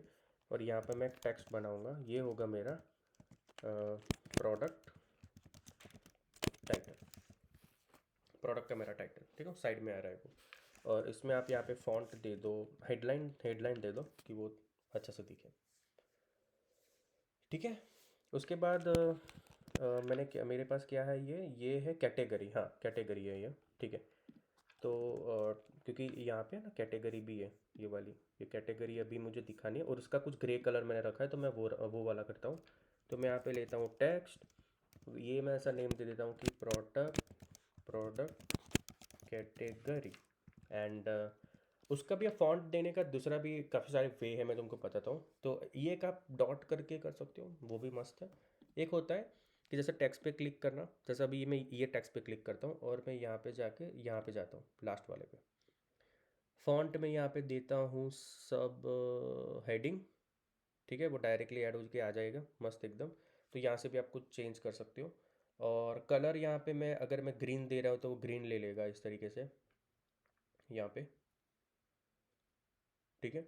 बट यहाँ पे ना सेकेंडरी कलर नहीं है, तो वो मुझे सेकेंडरी चाहिए, तो आप मतलब बेसिकली उसका भी यूज़ कर सकते हो। और आप यहाँ से भी लिख सकते हो, कलर निकाल दो, कलर ऐसा लिखने की ज़रूरत नहीं है, सेकेंडरी लिख देता हूँ तो वो ग्रे हो जाएगा, थोड़ा सा अच्छा दिखेगा वो, ठीक है। तो ये टाइटल और कैटेगरी हो गया। और जो वीस्टेक है हमारा, उसमें आप अलाइनमेंट डाल सकते हो। अलाइनमेंट जो होगा मेरा लीडिंग लेफ्ट साइड दे देते, ठीक है। तो वो ये दोनों जो है वो लेफ्ट साइड आ जाएंगे, तो इस हिसाब से आप यूआई बना सकते हो, ठीक है। तो यहाँ पे बेसिकली ये है कि एक एच टैग है पूरा, इसके अंदर एक इमेज है और एक वर्टिकल स्टैक है जिसके अंदर दो लेबल है। इस हिसाब से अभी इस हिसाब से मैंने यूआई बनाया। अभी ये ना होता क्या है कि स्टोरी बोर्ड में ही हम यही करते थे, बट ये सारी चीज़ें अभी हम प्रोग्रामेटिकली कर रहे हैं। अभी इसमें ये है कि जब भी हम इस तरीके से यूआई बनाते हैं ना, तो मतलब अगर हम ऐसा सोचें कि रियल टाइम हम सोचें तो इस तरीके से करने से अच्छा हमें प्रॉपर ऐसा जैसे मेन जो आउटपुट आने वाला है, हमारा मेन आउटपुट राइट, जो मेन रिजल्ट आने वाला है ऐसा ही हम बनाए दिखे तो थोड़ा ज़्यादा अच्छा रहता है। तो मैं क्या कर रहा हूँ, तो हम लोग यहाँ पे स्विफ्ट यूआई में सब लोग हम लोग क्या करते हैं कि हम लोग जो अपना प्रोडक्ट मॉडल है वहाँ पे जाके यहाँ पे एक है ना वेरिएबल बना देते हैं डमी करके, कि डमी मतलब सिर्फ टेस्ट करने के लिए वो प्रोडक्ट ही होगा। और वो रिटर्न कर देता हूँ मैं प्रोडक्ट को, ID 1, title, description, category, image, price double में होगा, और रेटिंग में रेट वाला ये डबल होगा, और इसका काउंट जो होगा वो देख लेंगे अपने फिर। ठीक है, इस तरीके से हम करते हैं इसको। तो फिर क्या करते हैं कि जो जो रिस्पॉन्स है उसी को कॉपी पेस्ट करते हैं कि ये वाला टाइटल है ना, इसको टाइटल आप ले लो यहाँ पे, ये हो गया टाइटल 109.95, ये हो गया मेरा प्राइस। डिस्क्रिप्शन,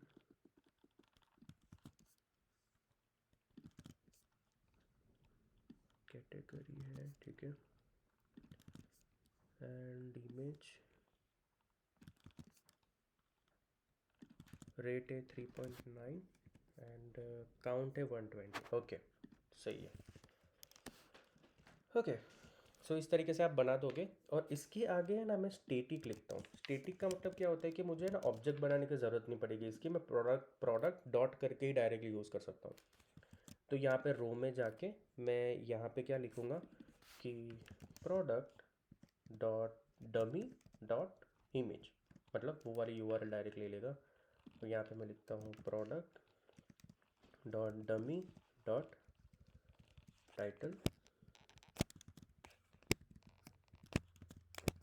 और कैटेगरी। ठीक है, तो आपको क्या ज़्यादा आइडिया आएगा ना कि भाई वो क्या दिख रहा है, कैसे दिख रहा है, समझ में आएगा अपने को, तो इस हिसाब से अभी लुक मुझे वो देगा। ठीक है, तो इस हिसाब से आप लोग इस तरीके से डमी बना के आप कर सकते हो, तो ऐसे डमी बना सकते हो, उसमें कोई प्रॉब्लम नहीं है। तो ये हो गया इतना, टाइटल कैटेगरी और इमेज अभी दिख रही है। चलो इतना ही रखते हैं। अभी क्या करते हैं, अभी आगे जाते हैं। अभी आगे जाने से पहले मैं आपको एक ये बात बताता हूँ कि अभी ये ऐसे तो नहीं कर सकते डमी डमी वाला राइट। तो बेसिकली हमें ये पता है कि हमें प्रोडक्ट की इमेज, प्रोडक्ट का टाइटल एंड कैटेगरी चाहिए होगा, तो मैं यहाँ पे एक वेरिएबल बना देता हूँ रो में कि एक प्रोडक्ट हमें यहाँ पे आप पास कर दो, जो भी आप प्रोडक्ट आपको चाहिए वो। तो मैं यहाँ पे अभी लिखूँगा product dot image, product dot title, product dot category. जो भी आप प्रोडक्ट पास करोगे उसकी जो इमेज होगी टाइटल और कैटेगरी में यहाँ पे शो करूँगा, ऐसा मैं बोल रहा हूँ। तो प्रोडक्ट रो व्यू जब भी आप इनिशियलाइज करोगे तो वो बोलेगा कि आप प्रोडक्ट डाल दो। तो यहाँ पे नीचे प्रीव्यू में मुझे एरर दे रहा है कि प्रोडक्ट आप डालो। तो मैं यहाँ पे प्रोडक्ट क्या डालूंगा, डमी करके अभी के लिए डाल दूंगा क्योंकि वही है हमारा। तो वो डमी वाला भी यहाँ पे मुझे शो कर देगा। थोड़ा सा डायनेमिक हो रहा है अभी। ठीक है, ये जो डमी है ना, डमी वो प्रोडक्ट ही है राइट, हमने प्रोडक्ट ही बनाया ना उसको, ये वाले को। तो प्रोडक्ट ही पास करना है तो वो उसको ले लेगा, बरोबर। अभी अपने जाते हैं प्रोडक्ट व्यू में, क्योंकि मुझे पता है हमें ये बनाना है ये वाला, बट बनाते हैं। बट उससे पहले हम थोड़ा कॉलिंग करके थोड़ा देखते हैं ना कैसा लग रहा है, तो मज़ा आएगा। तो अपनी रो रेडी हो गई है, ऐसा अभी के लिए सोचते हैं करेंगे। तो प्रोडक्ट व्यू में जाते हैं एंड यहाँ पे मैं ये सब निकाल के मैं यहाँ पे क्या करता हूँ, मैं लिस्ट लेता हूँ। और लिस्ट के अंदर यहाँ पे पहले तो मैं क्या करूँगा कि एक टास्क करके हमने जो किया था, तो कंटेंट हुई तो मैंने निकाल दिया। Await view model dot fetch product. ठीक है, यहाँ पे लिस्ट के अंदर आपको यहाँ पे डाल देना है कि व्यू मॉडल डॉट प्रोडक्ट। आपको एक एक करके प्रोडक्ट मिलेगी एंड उसको हम यहाँ पे प्रोडक्ट जो मेरा रो व्यू है जो हमने बना है उसके अंदर वो प्रोडक्ट हम भेज देंगे। तो यहाँ पे टेबल व्यू ऐसा कुछ नहीं है, टेबल की जगह पे लिस्ट है। आपने एरे डाल दिया, एरे की एक वैल्यू मिलेगी एंड वो जो भी वैल्यू होगी मैं उसको डाल दूंगा। यहाँ पे क्या है पता है, यहाँ पे सब यूनिक होना चाहिए, सब कुछ यूनिक होना चाहिए। वैसे तो बेसिकली अपने पास यहाँ पे आईडी है यूनिक, तो वो आईडी ही यूनिक होती है, बट स्विफ्ट यूआई के अंदर उसको यूनिकनेस जानने के लिए आइडेंटिफिएबल प्रोटोकॉल कंफर्म करना पड़ता है। वो उसका एरर मुझे दे रहा है यहाँ पे कि आइडेंटिफिएबल प्रोटोकॉल आप कंफर्म करो। आपको प्रोडक्ट में जाके जो आपका स्ट्रक्चर है मेन, वहाँ पे जाके कॉमा करके आइडेंटिफिएबल प्रोटोकॉल को कंफर्म कर देना है, जिससे वो इस आईडी को एज अ यूनिक ले लेगा, यूनिक सेट ऑफ डेटा ले लेगा, और फिर उसको कोई प्रॉब्लम नहीं होगी। फिर आप यहाँ पे जाना तो मस्त एकदम चलेगा। मैं आपको इस कोड को एक्सप्लेन करता हूँ। सब कुछ आ गया, हो गया भाई। तो यूआई किट में तो आप सबको पता है कि हम कितना एफर्ट देते थे राइट, सब कुछ करने के लिए, बट यहाँ पे इतना एफर्ट देने की ज़रूरत नहीं है, वो खुद से सब कुछ उसने कर लिया। तो अभी यहाँ पे बात ये है कि डेटा आया कैसे, कैसे रीलोड हुआ, कैसे ये सब कुछ हुआ। तो सबसे पहले जब आपने टास्क के अंदर कॉल किया view model dot fetch product को, तो फैच प्रोडक्ट कॉल होते ही जैसे ही प्रोडक्ट को, जो प्रोडक्ट का जो एरे उसको जैसे ही वैल्यू मिली, क्योंकि वो पब्लिश है तो जो भी उसको यूज़ कर रहा होगा, जो कि वो यहाँ पे उसको यूज़ कर रहा है, तो ये वाला रीलोड होकर डायरेक्ट उसको लिस्ट शो कर दी उसने। ठीक है, इसीलिए आपका क्लास जो है वो ऑब्जर्वेबल ऑब्जेक्ट है, और आपका ये स्टेट ऑब्जेक्ट है। क्यों? अगर यहाँ पे स्टेट ऑब्जेक्ट ऑब्जर्वेबल नहीं होता तो आपका वो नहीं चलता। अगर उसको एरे मिलता, अगर उसकी वैल्यू उसको प्रोडक्ट को एपीआई में से वैल्यू उसको मिली, बट वो यहाँ पे रिफ्लेक्ट नहीं होता। तो इसीलिए हम लोग यहाँ पे स्टेट ऑब्जेक्ट एंड वहाँ पे ऑब्जर्वेबल ऑब्जेक्ट हम यहाँ पे यूज़ करते हैं। तो जैसे ही मेरे प्रोडक्ट को कुछ भी वैल्यू मिले, तो तुरंत जो भी जिसको भी जहाँ पे भी यूज़ हो रहा है वो तुरंत रिलोड हो जाए, तो स्ट्रक्चर खुद ही वो डायरेक्टली यूआई को रिलोड कर देगा, तुमको मैन्युअली कुछ भी करने की ज़रूरत नहीं है यहाँ पे। ठीक है, अगर आपका जो व्यू मॉडल के अंदर अगर मैंने पब्लिश कीवर्ड नहीं लिखा होता तो भी वो नहीं चलता, क्योंकि यहाँ पे कॉमन ऐसे भी वेरिएबल हो सकता है ना, इज एम्प्टी, ऐसे ही मैं तो ऐसे ही लिख रहा हूँ मैं, बुलियन फॉल्स। ठीक है, तो ये नॉर्मल वेरिएबल है, ये नॉर्मल म्यूटेबल वेरिएबल है। ठीक है, तो आपको, तो ये क्या होता है कि जिसको आपको पब्लिश किसको रखते हैं, कि आपको पता है कि यार ये चेंज हो ना तो ये वाला चेंज हो जाना चाहिए, तो इसी को पब्लिश रखेंगे, सबको पब्लिश नहीं रखेंगे। ठीक है, जिसकी ज़रूरत है उसी को पब्लिश करना है। तो अगर ये पब्लिश नहीं होता तो भी वो नहीं चलता। तो यहाँ पे ये है कि आपको ये कंबाइन नहीं है, ठीक है, ये कंबाइन नहीं है, कंबाइन अलग चीज़ है। ऑब्जर्वेबल ऑब्जेक्ट आपका क्लास कंफर्म कर रहा है, पब्लिश्ड है। ठीक है, और आपका जो भी आप क्लास बनाओगे तो आप क्या यूज़ करोगे, आप स्टेट ऑब्जेक्ट यूज़ करोगे, जिससे क्या होगा कि जो भी वो प्रोडक्ट को पब्लिशर को ऑब्जर्व करेगा, जैसे ही यहाँ पे कुछ चेंज होगा, तो ये स्ट्रक्चर के लिए अगर व्यू मॉडल में कुछ भी चेंज हुआ, जो भी यूज़ कर रहा है अगर वो और वो पब्लिश है, तो वो रीलोड होकर यहाँ पे दिखा देगा। तो यहाँ पे लिस्ट में, लिस्ट मतलब अपना टेबल व्यू, लिस्ट में आपको आपका एरे पास करना है। देन आपको वो एक एक करके, जैसे क्योंकि यहाँ पे प्रोडक्ट एरे है वो, तो आपको वो एक एक प्रोडक्ट मिलेगी, वो आप प्रोडक्ट पास करोगे, और ये अपना व्यू जो हमने बनाया वहाँ पे जाके वो इमेज और टाइटल वाइटल सेट करके अपने को दे देगा। सो आई होप गैस कि आपको इतना समझ में आया होगा। एंड वीडियो अगर अच्छा लग रहा है तो प्लीज़ लाइक करना, जैसे वहाँ पे 1000 लाइक दे दिया था यूआई किट पे, यहाँ पे भी 1000 दे देना यार, बहुत मज़ा आ जाएगा मेरे को, खुश हो जाऊंगा। ठीक है, ऐसा कुछ मिलता नहीं है लाइक में, बट अच्छा लगता है ना कि यार चलो सब लोग देख रहे हैं, हेल्पफुल हो रहा है, मज़ा आता है ना, अच्छा लगता है, फीलिंग गुड। तो एक 1000 लाइक का ट्राई करना अगर हो सके तो प्लीज़। ठीक है, तो ज़रूर लाइक और कमेंट करना। तो और आगे बढ़ते हैं। तो मैंने, जब मैंने वीडियो स्टार्ट किया तब मैंने बोला था ना कि वो चेंज हो गया, ऑब्जर्वेबल वाला चेंज हो गया। तो ये था एक्सकोड 15 के जो नीचे वाले जो एक्सकोड आप यूज़ कर रहे हो उसके लिए इतना सब कुछ करना पड़ेगा। अगर नहीं कर रहे हो तो आपको इसको लेट बना दो। ठीक है, कोई ज़रूरत नहीं है स्टेट ऑब्जेक्ट लिखने की। यहाँ पे जाओ, ये ऑब्जर्वेबल ऑब्जेक्ट भी आपको निकाल देना है, पब्लिश भी आपको लिखने की ज़रूरत नहीं है, सब कुछ चेंज करके इसके आगे आपको लिखना है @ऑब्जर्वेबल, बस। बाय डिफ़ॉल्ट आपका क्लास को ऑब्जर्वेबल ऑब्जेक्ट कंफर्म हो गया, जो मैंने यहाँ पे किया था। आपके आपके जो भी वेरिएबल है अगर वो यूज़ हो रहे हैं, पब्लिश है, तो ऑटोमेटिकली पब्लिश हो जाएंगे, आपको लिखने की ज़रूरत नहीं है। प्रोडक्ट व्यू के अंदर भी आपको स्टेट ऑब्जेक्ट लिखने की ज़रूरत नहीं है, क्योंकि वो ऑब्जर्वेबल है तो ऑलरेडी वो म्यूटेबल है, कुछ भी चेंज होगा कड़क करके वो रिलोड करके तुमको दे देगा। ये जो चीज़ है वो एक्सकोड 15 वाले के लिए। ठीक है, अगर एक्सकोड 15 नहीं है तो कंफर्म करके पब्लिश करके स्टेट ऑब्जेक्ट वो सब करना पड़ेगा, बाकी सिर्फ ऑब्जर्वेबल लिखा, दैट्स इट। आपको कुछ भी वो व्यू वो प्रोटोकॉल क्लोजर कुछ नहीं, वहाँ पे जैसे ही कुछ भी रीलोड हो गया डायरेक्ट आपको यहाँ पे वो करके दे देगा। तो यही ब्यूटी है स्विफ्ट यूआई की, इसीलिए स्विफ्ट यूआई को सब लोग ज़्यादा प्रीफर करते हैं, क्योंकि काम बहुत ईजी हो जाता है, एंड बहुत चीज़ें मैनेज करने की ज़रूरत नहीं पड़ती, राइट। तो यही इसका मेन एडवांटेज है। ओके, तो प्रोडक्ट व्यू मॉडल के आगे कुछ मतलब इसका नॉर्मल एक वेरिएबल बनाया, एंड सिर्फ इसके आगे मैंने ऑब्जर्वेबल ऑब्जेक्ट, ऑब्जर्वेबल जो है कीवर्ड जो बोलते हैं उसको, वो कीवर्ड मैंने इसके आगे लिख दिया, दैट्स इट। तो जैसे मैंने बोला वैसे ही वो सब कुछ हैंडल कर देगा हमारे लिए। तो अभी अपने जाते हैं यूआई पे, क्योंकि यूआई अपने ने अलग बोली है तो उसको बनाना पड़ेगा। तो ये कैटेगरी हो गया। इसकी यूआई देखते हैं। कैटेगरी हो गया। कैटेगरी के बाद क्या है? कैटेगरी के बाजू में एक येलो स्टार और रेटिंग का है। ठीक है भाई, तो उसको करते हैं। तो जैसे कि आपको पता है कि वो किस तरीके से दिख रहा है। अभी आप लोग भी सोचना, मेरे साथ साथ मज़ा आएगा। कि ये अभी हॉरिजॉन्टल स्टैक हो गया क्योंकि ये आजू बाजू है। ठीक है, तो मैं क्या करूँगा, ये जो कैटेगरी वाला पोर्शन है उसको हॉरिजॉन्टल स्टैक में ले लूँगा।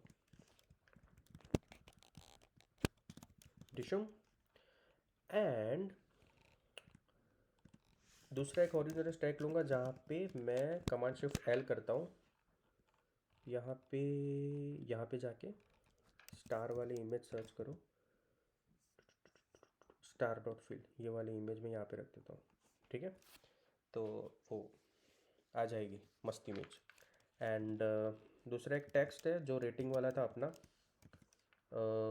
Product dot rating dot rate. ठीक है, और इसका जो इसको है ना, मुझे स्ट्रिंग में लेना पड़ेगा यार शायद इस तरीके से, क्योंकि है ना रेट डबल है। तो इस तरीके से स्ट्रिंग में ले लेते इसको। ओके, ये वाला ऐसे होगा ना। हाँ ठीक है, क्योंकि रेट डबल है राइट। पॉइंट में उसका मैं बात करता हूँ मैं। और यहाँ पे मैं फॉन्ट वेट होता है, विड्थ होता है, वो मीडियम नहीं वेट होता है, वो मैं मीडियम रखता हूँ। और फॉरग्राउंड कलर जो है, फॉरग्राउंड स्टाइल बोल सकते हो, वो मैं रखता हूँ येलो। ठीक है, तो ये येलो हो जाएगा इस तरीके से। एंड ओके, ये डबल है, ये डबल है। ठीक है, तो अगर आपको ऐसा है कि मुझे है ना पॉइंट की बात की एक ही वैल्यू चाहिए, पॉइंट तो 9 ही चाहिए, तो इसके लिए ना मैंने ये बना के रखा था, ये वाला %1f ऐसा करना पड़ेगा। तो मैं इसको कॉपी करके मैं यहाँ पे एक अलग फाइल बना देता हूँ, Swift file double plus extension. तो डबल का एक्सटेंशन मैंने बना के रखा है। तो ये क्या करेगा, जो भी आप डबल पास, जो भी डबल होगा वो %1 मतलब पॉइंट की एक ही वैल्यू लेगा। तो मैं जा रहा हूँ प्रोडक्ट व्यू में, और सॉरी रो में, और यहाँ पे जाके अभी क्योंकि वो डायरेक्ट स्ट्रिंग ही कन्वर्ट करके देगा तो मुझे अभी ये सब करने की ज़रूरत नहीं है। रेट डॉट टू स्ट्रिंग, तो टू स्ट्रिंग मतलब डायरेक्टली %1f, तो 3.9 मुझे यहाँ पे करके देगा इस तरीके से। ठीक है, तो डबल को स्ट्रिंग में कन्वर्ट किया और सिर्फ पॉइंट की एक ही वैल्यू ली। अब दो यहाँ पे लिखोगे तो 90 आएगा, क्योंकि एक लिखा है तो 0.9 आ रहा है। ठीक है, इस तरीके से होगा, फॉर्मेट वाला यूज़ किया। हाँ ओके, आप जब यूआई देखोगे ना, दोनों येलो है, दोनों मीडियम है, ऐसा है।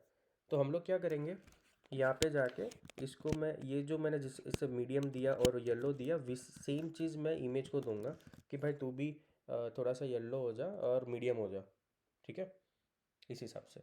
और दोनों के बीच में स्पेस करने के लिए यहाँ पे हम यूज़ करते हैं स्पेसर का, तो मैं यहाँ पे स्पेसर यूज़ करता हूँ। स्पेसर क्या करता है, स्पेस करके देगा, साइड में कर देगा दोनों को हमारे लिए। ठीक है, कुछ ज़्यादा ही साइड हो गया, कोई बात नहीं साइड करके देगा अपने को। ठीक है, तो ये जो टेक्स्ट है, तो उसका जो कैटेगरी है उसके बीच में स्पेस लगा दी, और हमारा जो हॉरिजॉन्टल स्टैक है उन दोनों के बीच में। सबसे पहले तो ना ये दो लाइन है ना रिपीट हो रही है और ये रिपीट हो रही है, तो आप क्या कर सकते हो, आप है ना एक यहाँ से निकाल दो एंड यहाँ से भी निकाल दो, और पूरा जो एच टैग है ना उसको दे दो। तो वो उसके अंदर की जो भी कंटेंट है ना, दो सबका मीडियम और येलो कर देगा, तो आपको बार बार वो लिखने की ज़रूरत नहीं पड़ेगी। और स्पेसर याद रखना। ठीक है, तो इस तरीके से आप कर सकते हो। एंड ये जो मेन पूरा एच टैग है, पूरा जो मेन, उसमें पेडिंग दे दो इस तरीके से। तो वो है ना आजू बाजू अच्छे से स्पेडिंग कर देगा, तो हाँ तुमको ये यहाँ पे नहीं जाएगा। तो यहाँ पे यहाँ पे यहाँ पे यहाँ पे डिफ़ॉल्ट पेडिंग शायद 16 होती है, तो वो 16 की पेडिंग आजू बाजू सब जगह पे वो ऐड करके दे देगा। ठीक है, तो मैंने यहाँ पे पेडिंग दे दिया मेन को, मेन वाले को पूरे को। चलो भाई, सही लग रहा है। अभी है डिस्क्रिप्शन। तो ये एच टैग हो गया, ये वर्टिकल स्टैक हो गया, ये अपना था टाइटल, ये एच टैग के अंदर जो भी कैटेगरी वो सब डाला। तो आपको अगर लिखना हो तो आप लिख सकते हो, अगर ऐसा है तो प्रोडक्ट, यहाँ पे लिख दो टाइटल, ये होगा कैटेगरी एंड रेटिंग, और अब मैं यहाँ पे करूँगा डिस्क्रिप्शन और सेम चीज़ यहाँ पे text, product dot description, font, यहाँ पे फॉन्ट मैं यूज़ करूँगा, फुट नोट आता है जो स्मॉल फॉन्ट होता है, सब हेडिंग से भी थोड़े कम होते हैं, फुट नोट, हाँ फुट नोट, यप। एंड इसका जो फॉरग्राउंड है, फॉरग्राउंड वो मैं सेकेंडरी रखता हूँ, और क्योंकि ये बहुत ज़्यादा लाइन है, राइट, 4 लाइन है, मैंने शायद 3 किया था उसको, हाँ मैंने 3 शो कर रहा हूँ, हाँ। तो जो लाइन लिमिट है ना वो आप 3 देना, तो मतलब नंबर ऑफ लाइन 3, तो 3 लाइन दिखेगी यहाँ पे, ठीक है, ओके, गुड। सबके बीच में स्पेस देनी है, वर्टिकल स्टैक यहाँ पे अपना स्पेसिंग दे देते हैं, 8 की दे दे,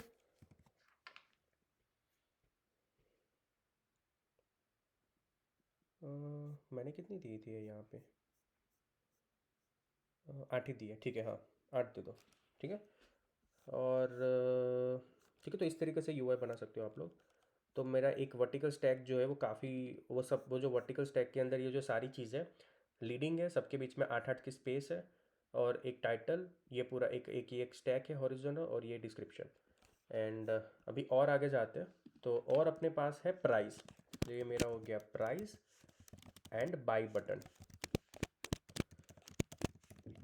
तो अभी प्राइस और बाई बटन भी एच टैग में लेने पड़ेंगे, क्योंकि दोनों भी साथ में ही है, नेबर ही है मतलब।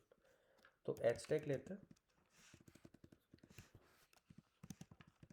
ठीक है, एंड टेक्स्ट लेते हैं, जो होगा अपना, क्या बोलते हैं इसको, product, product dot price dot to string कर लो, और इसका जो फॉन्ट होगा टाइटल 3 होगा शायद, मैंने टाइटल 3 रखा था, बड़ा दिख रहा है, राइट, क्या रखा था मैंने,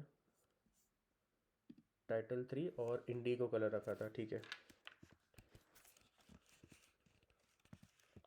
टाइटल 3 एंड फॉरग्राउंड कलर होगा इंडिगो, ठीक है।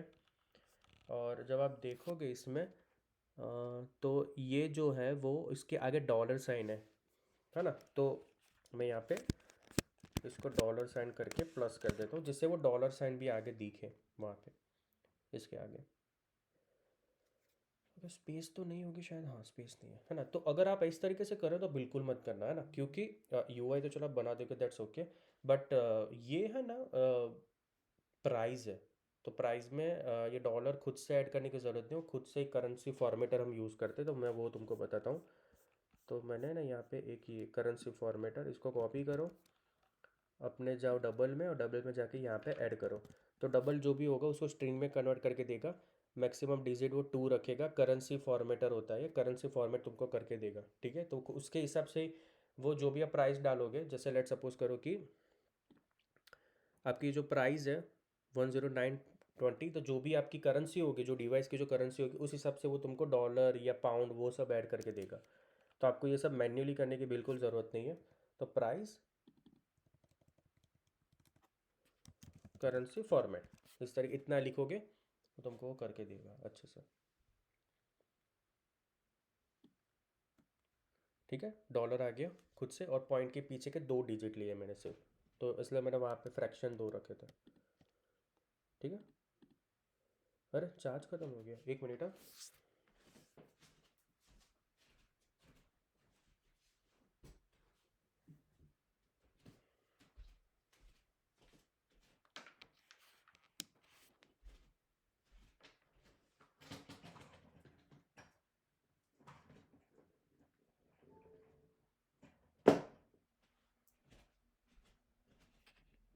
ओके हुआ,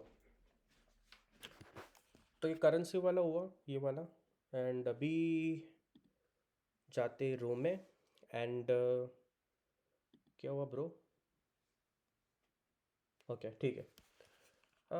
अभी अपने पास है बटन, ठीक है। ये बटन वाला थोड़ा सा है यार, तो पहले तो स्पेसर ऐड कर दूँ जिससे वो, चलो स्पेसर बाद में ऐड करते हैं। तो बटन, टाइटल, लेबर और एक्शन।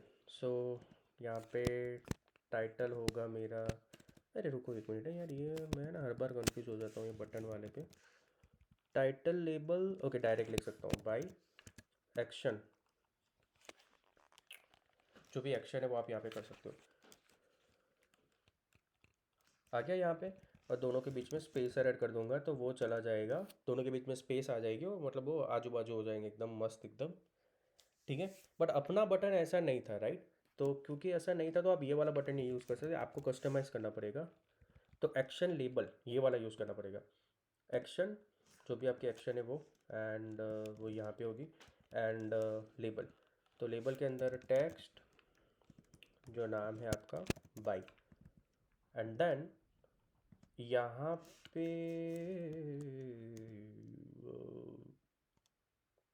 शेप कुछ होता था, क्लिप शेप,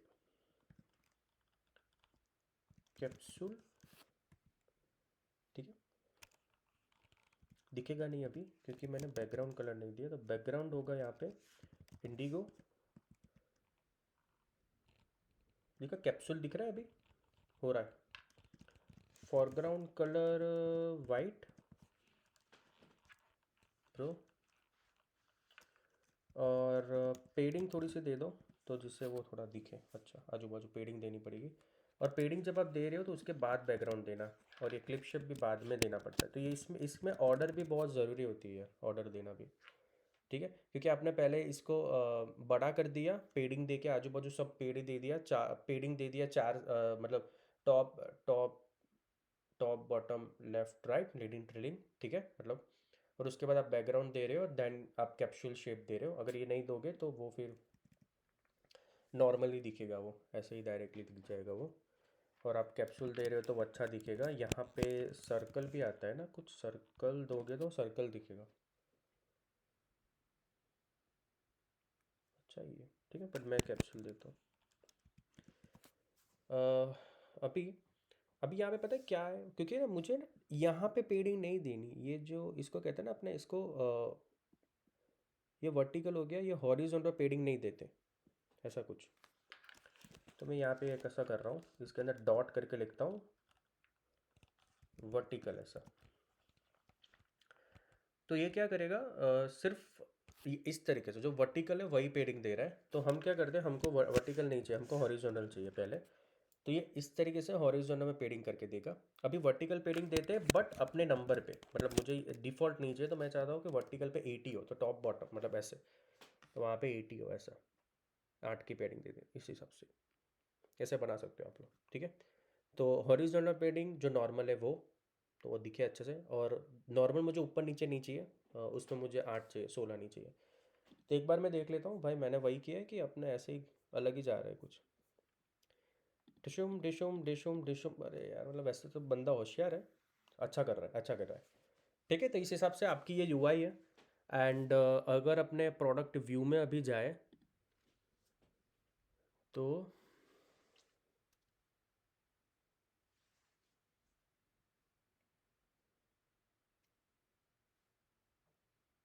भौकाल मचा रहा है भाई साहब, क्या ही कर रहा है यार, एक number, oh no number, no no no. Title बहुत लंबा आ रहा है यार, टाइटल को 2 लाइन में करो। हाँ, तो क्या करोगे, लाइन लिमिट, तो लाइन लिमिट को करो 2, प्रोडक्ट व्यू में जाओ, एंड देन फिर से देखो कि भाई बराबर चल रहा है कि नहीं चल रहा है। एक नंबर, वाह, नाउ आई कैन से भाई मस्त है, ठीक है। सो आई होप गाइस कि आप इतना समझ गए होंगे, तो इस तरीके से आप बना सकते हो। अगर आप रन करोगे तो वो अच्छे से दिखेगा। इसके बाजू में स्पेस कम है भाई, तो जो रो है, जो अपना मेन एच टैग है उसके बीच में स्पेसिंग कर देते हैं 8 की। मैंने 8 ही दिया था, 8 ही दिया, ठीक है।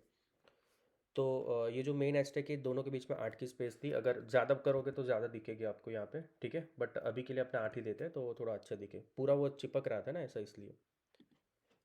अभी देखते हैं।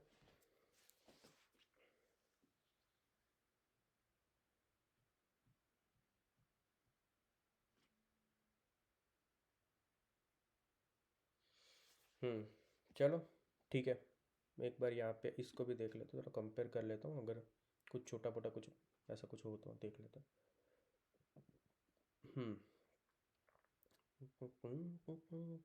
तीन दो, ठीक है, ओके। यूआई थोड़ा सा लिस्ट का स्टाइल नहीं दिया मैंने, तो ये कैसा कॉर्नर रेडियस है, यहाँ पे कॉर्नर रेडियस नहीं है। तो उसके लिए क्या होता है कि जहाँ आप लिस्ट जहाँ पे सेट करते हो ना, हाँ यहाँ पे, तो यहाँ पे होता है लिस्ट का स्टाइल, उसको आपको करो डॉट करके प्लेन, तो वो पूरा अच्छे से प्लेन वाला तुमको बना के दे देगा वो बेसिकली। ठीक है, सो आपको अभी शायद वो लग रहा होगा कि वो अच्छा है। मेरे को एक और चीज़ चेक करनी है, एक ही मिनट देना मेरे को। प्रोडक्ट जो रो व्यू है उसका जो एच टैग है, हाँ पेडिंग है राइट, क्योंकि आजू बाजू होना चाहिए, मुझे लगा कि वो लिस्ट स्टाइल का डिफ़ॉल्ट पेडिंग है क्या, वो मुझे ऐसा लगा। तो इस तरीके से आप यूआई बना सकते हो। ठीक है, तो आपको समझना है कि ये मुझे पहले हॉरिजॉन्टल स्टैक लेना है, देन मैं असिंक इमेज या असिंक इमेज यूज़ करूँगा, एंड देन दूसरा एक वर्टिकल स्टैक में सब कुछ रखूँगा, और वर्टिकल स्टैक में टाइटल है, एक हॉरिजॉन्टल स्टैक में टेक्स्ट, इमेज, लेबल, मतलब टेक्स्ट, फिर दूसरा टेक्स्ट, देन करेंसी फॉरवर्ड वाला टेक्स्ट, और ये बटन। तो इस तरीके से आपको समझना है कि एच टैग, इमेज और वर्टिकल स्टैक, जिसमें सब कुछ आप रखोगे, स्पेसिंग अलाइनमेंट जो भी आपको देना उस हिसाब से आप अच्छे से दे सकते हो। ठीक है, अभी आगे जाके क्या करेंगे कि इस पर क्लिक करने पे मस्त एक डिटेल स्क्रीन को ओपन करते हैं, मस्त एक डिटेल बनाते हैं और उसको ओपन करेंगे, स्विफ्ट वे में बनाएंगे उसको भी। तो वो होगा अपना नेक्स्ट वीडियो। और अब अगर आपको इसमें कुछ ऐड ऑन करना है तो मुझे बोलना, वो भी हम करेंगे। जाने से पहले थोड़ा सा रिफैक्टर करते हैं, मैं बहुत रिफैक्टर नहीं करना चाह रहा हूँ क्योंकि आप न्यू सीख रहे हो इसलिए, बट थोड़ा सा रिफैक्टर करते हैं। तो रो व्यू में जाते हैं। तो रो व्यू में क्या आप देख सकते हो कि बेसिकली आप सब लोग मतलब एक ही लाइन में सब कुछ लिखा हुआ है। तो आप क्या कर सकते हो कि जैसे लेट सपोज करो ये बटन की बात करते हैं ना, कि ये बटन जो मैंने बनाया वो, तो आप इसको निकाल के, आप है ना जो अपने ना अपना जो बॉडी जो होता है, तो उसके नीचे एक वेरिएबल बना देते हैं कि मैं ऐसा लिख देता हूँ कि बाय बटन सम व्यू होगा वो, क्योंकि तुम्हारी बॉडी भी व्यू ही रिटर्न करती है, तो वो काइंड ऑफ प्रोटोकॉल होगा, ऐसा ओपेक्यूब टाइप बोलते हैं उसको। और उसके अंदर आप ये वाला रिटर्न कर दो, क्योंकि बटन जो होता है, बटन सब कुछ जो होता है वो सब कुछ व्यू प्रोटोकॉल, उसने भी व्यू प्रोटोकॉल कंफर्म करके रखा होगा। इमेज है, टेक्स्ट है, सब कुछ व्यू कंफर्म होता है इसमें, ये प्रोटोकॉल होता है। ठीक है, तो इस तरीके से बना के फिर आप यहाँ पे लिख दो सिर्फ बाई बटन। तो आप इस तरीके से भी थोड़ा सा रिफैक्टर कर सकते हो, रीडेबल बना सकते हो उसको अगर बनाना हो तो। ठीक है, आप ये कर सकते हो। एंड ये हो गया कि चलो मतलब कुछ पास तो करना ही नहीं है, मतलब नॉर्मल है, मुझे कुछ पास नहीं करना पड़ा। बट क्या अगर इसको मैं बनाना चाहूँ तो उसमें मुझे यूआरएल डालनी पड़ेगी, तो आप इसका क्या करोगे, तो आप इसमें क्या कर सकते हो, इसको निकाल दो और इसका एक फंक्शन बना दो फिर। तो यहाँ पे आप फंक्शन भी बना सकते हो कि प्रोडक्ट इमेज, इसमें आप यूआरएल जो भी आपकी डाल दो, एंड देन वो रिटर्न क्या करेगा, सम व्यू, मतलब काइंड ऑफ व्यू होगा। एंड इस तरीके से डाल दो सब कुछ, यूआरएल यहाँ पे ले लेगा, यूआरएल होगा यूआरएल, सॉरी। ठीक है, एंड यहाँ पे हम क्या लिखेंगे सिर्फ कि प्रोडक्ट इमेज, इसमें यूआरएल पास कर देंगे। ठीक है, तो ये यूआरएल यहाँ पे डालेगा, एंड देन प्रोडक्ट इमेज वाला कॉल होगा और वो मुझे ये वाला सेट सब कुछ दे देगा। तो एज अ वेरिएबल भी ले सकते हो and as a product image भी कर सकते हो। तो इस तरीके से आप काफ़ी अच्छे से कोड अपना रिफैक्टर कर सकते हो। ठीक है, आगे इसके बारे में और बात करेंगे, बट ये तो ऐसे ही मैंने आपको दिखाया, और भी काफ़ी कुछ सारी चीज़ें करनी है इसमें। तो बेसिकली आप इस तरीके से बना सकते हो। एपीआई मैनेजर और तुम्हारा व्यू मॉडल है वो यूआई किट है। ठीक है, एंड स्विफ्ट यूआई का जो यूआई जो पोर्शन होता है वो यूआई पोर्शन ही सिर्फ यहाँ पे चेंज हुआ है, तो ये याद रखना। स्विफ्ट यूआई जो क्लास है व्यू मॉडल, उसके अंदर हमने ऑब्जर्वेबल बना, जिससे कुछ भी हो तो वो डायरेक्ट रीलोड हो जाए, राइट, क्योंकि यहाँ पे तो रीलोड तो कुछ करना नहीं है स्विफ्ट यूआई में। तो यहाँ पे पब्लिश वो सब यूज़ करते हैं, कुछ भी चेंज हो तो रिलोड हो जाए। फ्यूचर में आगे जाके और वीडियो बनाऊंगा जिसके अंदर state object, observable object, state variable, उसके बारे में बात करेंगे। बेसिक ऑफ स्विफ्ट यूआई थोड़ा सा सीखेंगे, बट अभी के लिए मोटा मोटा मैंने सोचा कि थोड़ा कुछ एपीआई बीपीआई करके बड़ा ही बना दें, जिससे आपको ज़्यादा और समझ में आए, राइट। तो इसलिए मैंने इस तरीके से किया। सो आई होप गाइस कि आपको ये वीडियो अच्छा लगा होगा। एंड इसका जो कोड होगा वो गिटअप पे डाल दूंगा मैं, तो उसकी लिंक आपको डिस्क्रिप्शन में मिल जाएंगी। और जो यूआई किट का जो वीडियो मैंने जो बताया था कि आप वो देखना देखना करके, तो वो वाला वीडियो भी, उसकी लिंक भी डिस्क्रिप्शन में दे दूंगा। एंड नेक्स्ट वीडियो में मिलता हूँ। कुछ भी क्वेरी हो, कुछ भी सजेशन हो, कुछ ना समझ में आ रहा हो, तो प्लीज़ कमेंट कर देना, मैं जितना हो सके उतना जल्दी रिप्लाई दे दूंगा। एंड ठीक है, तो नेक्स्ट वीडियो में मिलता हूँ। Thank you so much guys for watching this video. Bye guys, और वीडियो को लाइक और कमेंट और चैनल को शेयर ज़रूर करना। Bye bye.